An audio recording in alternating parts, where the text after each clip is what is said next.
We're here with Alberto El Patron at Ultimate Combat Fitness here in Arizona. Now, first question, a lot of fans, they're curious what to call you. Is it Alberto Del Rio? Is Alberto El Patron? Do you have a preference? It doesn't matter. Alberto Del Rio is my real name, and Alberto El Patron, it's a name given by the fans in San Antonio when I was doing a last man standing against John Cena.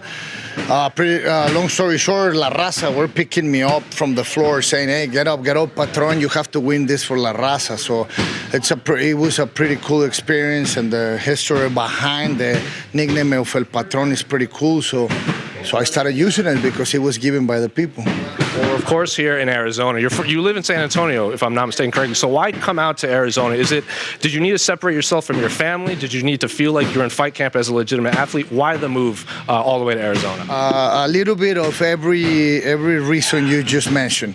I needed to stay away from my family because my kids are babies, still babies, 9, 6, and 5 years old, so they're pretty demanding. And if you're there and something happens, one of them fall off from the tree, or something happens in school, you gotta be there. You gotta be there, and you have to take yourself away from training camp. So that was one of the reasons to be here, be completely focused, be able to train 2 or 3 times per day, depending on what the head coach, Javier Torres, wants me to do. The other reason was the fact that here in Arizona, they have a lot of big guys, and they have 2 of the best ones in the planet, or the best ones in the planet, Ryan Bader and CB Dollaway, and they were helping me at the beginning of my training camp. Then they started to get ready for their fight, and we stopped seeing each other like a week ago. But I think Ryan is not fighting anymore, so we might do one more training sparring session next week. I don't know. It depends on Javi. So those are the main reasons, to be completely focused and to be training with the best. And you're also training at the lab part-time, too. So why split time between 2 gyms when most fighters tend to want to stick in one spot leading into a fight? Yes, I mean, that was Javier Torres, the head coach, the one planning the whole training camp. And it's not just one gym. We also go to another gym, a boxing gym, where we are doing the striking part, and we do the strength and conditioning in that same gym. So Javier Torres is friends with a lot of athletes, a lot of academies, gyms here in Arizona, and they all opened the door for us to get ready for this fight. So we said, why not? Why not? If you're getting the opportunity to roll and train with Ryan Bader and CB Dollaway, wow, why not? If you get the opportunity to go and trade punches and kicks at the MMA lab, why not? You've obviously wrestled all over the world. You've done these media you've done the WrestleMania week media circuits. How does this compare where you're getting ready for an actual fight? You're also the ambassador of the promotion, so you've done media before, but now you're doing media for a fight that you're going to actually be in. You don't know the outcome. Is it any different being in a fight camp and doing the media circuit? Completely. I have been living my life doing media. I was the one doing all the media tours for WWE when we were in Latin America. And I was the one they would send in other places, like in Asia or in Europe.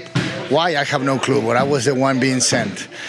Same in Combate, and same for my pro wrestling career or my pro wrestling company. But it's night and day doing media for those promotions or in those situations, and doing it now, because now you're tired. Like you're training 3 times a day, and all you want to do is go home and rest and sleep. But then if instead of going home and sleep, you're going to the airport, taking a plane, getting to another city at 2, 3 in the morning, and then getting up at 6 in the morning and doing 40, 50 interviews, then getting that plane to come back here to Arizona and train the next day is exhausting.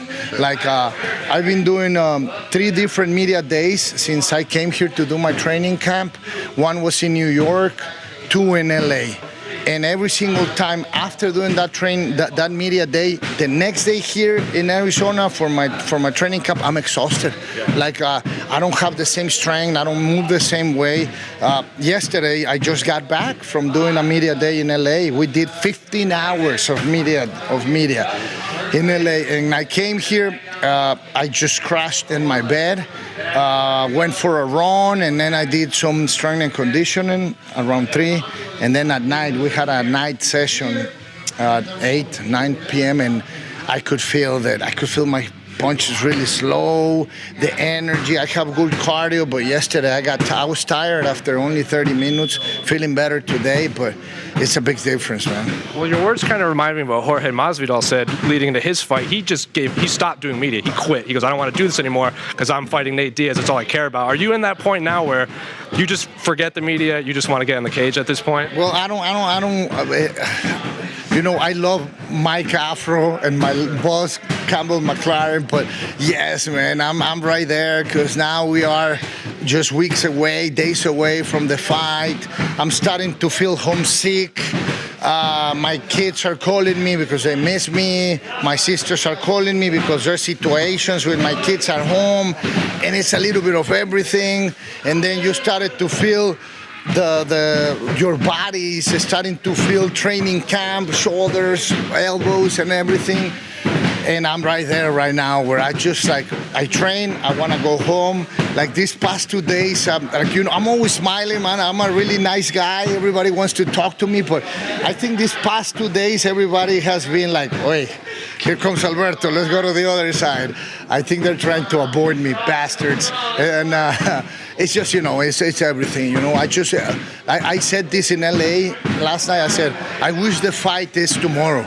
I'm ready. I'm ready to fight. I want to fight. I'm excited, and I just want to do this amazing event and then go home, and rest for a bit. For me, it was more difficult because my last training camp was 14 years ago. So, after 14 years and being you the one giving orders and not having a schedule, then coming here and for 10 weeks having a schedule, having someone, that guy over there, that crazy Mexican over there, yelling at you and telling you where to go, what to eat, how to do it, it's not easy. What's it been like cutting weight after so many years? That's, I thought that was going to be really difficult, but ended up being really easy. Yes, I restarted working with my nutritionist from Mexico, Alberto Sevilla. He's the one in charge of all the actors, celebrities in Mexico. So while I was in WWE, he was the one, taking me to that, to help me to have that physique. And on this one, I called him. Of course, it's totally different, but I'm in my 40s. So I said, my weight is 248 right now, and I have to go down to 205, 210, and I don't know how difficult is that gonna be. And he was like, man, it's gonna be. How much time do we have? And I said, well, like 2 months and a half, 3 months. It's gonna be pretty much impossible, but we'll do something. But then my body started to react. My metabolism started to speed up, and then boom, I started dropping weight. And 2 weeks ago, we had to adjust and change the diet because I jumped on the scale and I was 216 already. And I was like, holy crap! Hey, I don't wanna continue losing weight. So they changed the diet, and now I'm eating a little bit of more carbs, not too much, but a little bit more than what I was doing. And that part is being really easy, bro. Now you are facing Tito Ortiz on the Combate card December 7th. A little more than a year ago, you were on the MMA Hour on our site, and that's when you announced your intentions of coming back, but you wanted time to get ready and you need an opponent. Was it the name that brought you back, or did your body feel ready, like you were ready to get back inside the cage? I think it was a little bit of everything, It was me feeling hungry again for something. I don't know if I should use the word hungry, but something. I was needing something, Some people know this, some others don't, but I got divorced, and the custody for my children was brutal, and it took a lot from me mentally, my heart, my soul, and I don't know, it was one of those where when I put everything behind and I got my kids back, I was just in the need of something, and I think that's when I started thinking about another fight. And then in the moment I heard the name of Tito Ortiz, with no no attachments to any company. And they said, "Hey, what about Tito?" And I said, "Oh, that's perfect. Like, I'm a man of challenge, and I have always competed when I was in Japan with the best companies over there. So why not? Let's do it. Let's do this for my company, our company, or the company I love." And by doing this, we're going to have that pay-per-view. We're going to have all the exposure that we need to put the company in the place this company deserves. And, and then the sponsors and investors, they put a really good amount of money for me. So why not? I will be lying. It's not the money, the reason why I'm doing this. But, hey, I will be lying if I say that the money is not important, because it is. Is part of the reason you're coming back to maybe bring eyes to the product, that maybe you have an audience, like a wrestling audience, an American audience that maybe doesn't watch Combate, but they'll tune in to watch you, maybe they stick around. Is that part of the reason you wanted to come back to bring eyes to the rest of the fighters on the card? Yes, definitely, because that's pretty much what I've been doing since I joined Combate, which is since the first event. I think it's just my boss and I have been in this company since day number one. And me being in this company have helped to have all those Latinos or those Mexicans turning around and seeing what we're doing in Combate Americas. And by doing this, we have all the lucha libre, pro wrestling fans, and also some of those MMA fans that still remember me in Japan fighting with the mask and everything. And you have Tito Ortiz, a legend, one of the ones that made MMA what it is today. And of course, you have a perfect combination to have everybody talking about it. I do want to get your take on this. I spoke to Brian Ortega a few months ago, and he said in Mexico, it's lucha libre and boxing are king. Those are the best, and not a lot of Mexican fans are really familiar with grappling, wrestling, and he wanted to change that. Are you in the same mentality where maybe they appreciate it, they just don't know what they're watching? No, it is right now. They didn't know. I would say 4 years ago, some of them in the north area of the country, the border towns, they did. Not so much in the central and south area, but these days, thanks to Combate Americas, they starting, or they're liking it. They're liking it. They're knowing now. They knowing what MMA is. They're approaching to all the MMA academies in Mexico, and more people are investing their time and money to open academies in Mexico. So I will say that it was Combate Americas the one changing that perspective of what MMA is in Latin America.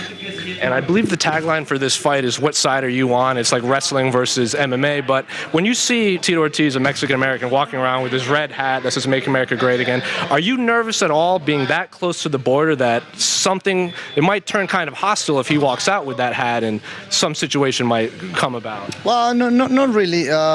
It's what side are you on?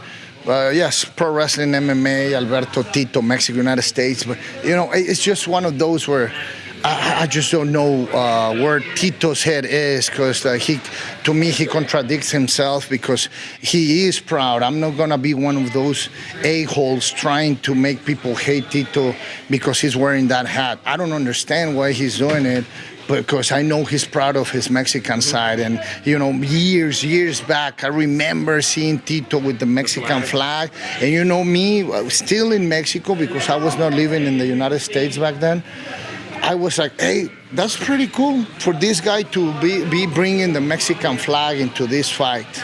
But then he goes and thinks or do stuff like that. But I mean, it is what it is. We are in a fantastic country where you have freedom of speech, and I mean, it is what it is. I also agreed in some of his beliefs, disagreed in others, or most of his other beliefs. But again, this is a free country, and you can think and do whatever you want. And going back to your training, I was reading an interview with CM Punk from years ago when he was making his debut, and he said that him and Brock Lesnar had they ran into a similar situation when they jumped into MMA, where when they were sparring, they struggled not to go 100%, because in professional wrestling, you're trained maybe to go with the punches. They weren't heavy on their hips when they were grappling. They were rolling with people. Did you find the same difficulties going, like you fought before, but it's been 10 years since your last fight. Did you find the similar difficulty too? Yes, definitely. Like, it was the same when I started training with Marco, who was 16, 17 years back, and then adapt. And then it was the same when I stopped doing MMA and went back to pro wrestling. I was just punching everybody in the head and kicking them really hard. So yeah, it's just something normal, you know, because you need to adapt yourself for each business. It was like that when I got here. It is not like that right now. But you know, it's been a fantastic experience to again, 15 years after, be in a different place with different people, training and just getting your ass kicked or kicking ass every single day. It's been quite some ride and quite some experience. I'm ready to go and fight and go home, to be honest. Like it's been 10 weeks where even though I've been making fantastic friends, and these guys are my friends, but they're gonna become my family, or they have become my family. I'm ready, man. You know, I'm ready to go and fight and then continue with my life. Well, you said before, I've seen a couple of your interviews where this might be one and done for you, but you seem to enjoy this a lot more. Maybe it was easier than you thought. You said the cutting weight was easier. You've made family, friends for life. Is this one and done for you? Have you re-fallen back in love with the training for MMA? No, to me, it's just one and done. You know, I know my great friend and boss, Campbell, keeps saying I'm going to do one more, but I've been saying this since the beginning. I'm doing this for the right reasons. This company, this man, Campbell McLaren, they were with me in those difficult times. My family, my inner circle, and them, they didn't have to, but they were there to support me in days when I was just not feeling like nothing. And they were there to help me up, to support me mentally, spiritually, with everything, you know. So you pay loyalty with loyalty. I come from a place where loyalty still have a meaning. And yeah, again, also money's good, and I'm enjoying it. But after this, I'm just gonna continue doing what I was doing with Combate before this, and run my company, Nación Lucha Libre in Mexico, and I might do some pro wrestling appearances here and there. Is the president of Mexico still planning on coming to the fight? I actually sent the video to Mike Afro where his son is coming. Really? He sent me a video just to let me know that he's been watching what I've been doing, and that he is coming with Hector Garcia, who is the one running all sports in Mexico. And he said he's still waiting for his dad. I hope he comes. I know it's going to be really difficult to have the president of Mexico coming, attending the event, but if he does, man, it will be like, by doing that, like everybody's gonna turn. I mean, like Trump was at UFC 244, so like President's MMA kind of a thing right now. Would you imagine if we could have President Trump and President Obrador in that event that night in McAllen, Texas? It will be like, if they do, man, everybody's gonna be talking about Combate Americas. He was even in China, Africa, everywhere. It might surpass the UFC, and for a couple of months right there. I think so, man. I mean, we don't know. Both of them said yes. I heard Tito saying that Trump said he will try. Obrador said the same thing. So we'll see. And then one final one, so you can get back to training. How does Alberto Del Rio defeat Tito Ortiz on December 7th? Well, we've been working, and we know the good things that Tito has, and we also know his flaws. So we're going to be attacking those flaws and continue with my great cardio and my wrestling, but also we have some other surprises in the pocket. Well, thank you so much, and good luck in your fight. I appreciate you so much.